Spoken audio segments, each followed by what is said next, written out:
Yarim kecha soat 2:30. Nima qilasizlar? Uxlamaysizlarmi sizlar? Qulonchini o'rganamiz. Yo, 2:30 soat. Shuni 9da 10da qilsanglar bo'lmaydimi? Yo'q, ishga boramiz.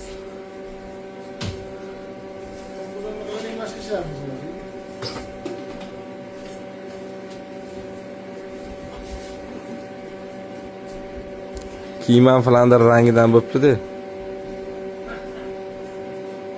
Flandr ish qiyin-da, odamlar nimaga qimmat, Flandr nimaga qimmat deyishadi-yu.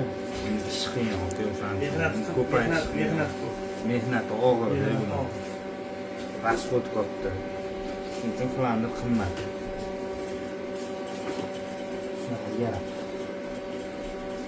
Каждый удовольствие надо платить.